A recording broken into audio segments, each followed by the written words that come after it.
Hi guys, today I will show you how to install Mac OS in your Mac, MacBook, MacBook Air or MacBook Pro.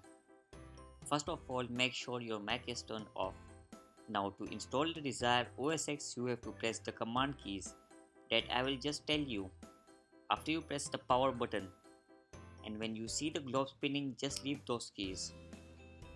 To install latest OSX, you have to press command option and R. To install your current OSX again, you have to press Command and R.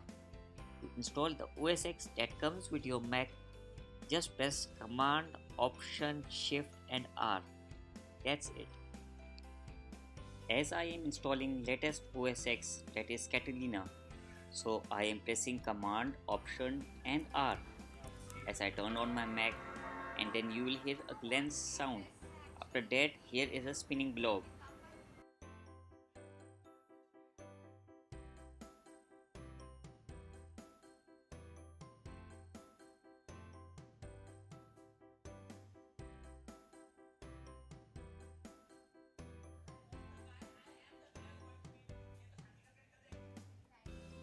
Now you will see a new window. In the menu, after selecting the language, you have to come to disk utility and then internal storage. Mine here is Macintosh HD, so I am going to format it. It's your choice, you choose simple APFS or Mac OS extended journal. After giving the name, press format and then done and close the window. That's it. Awesome. Now you have to press reinstall OSX, and after pressing continue you will see the agreement. Just press agree, no need to read it, no one reads it. After that, just select your drive and click on install. It will take a lot of time.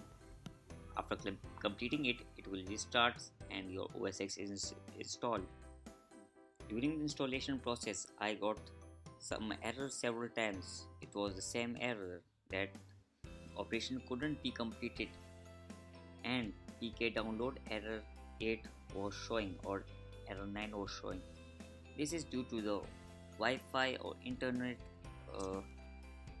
disconnectivity. Okay.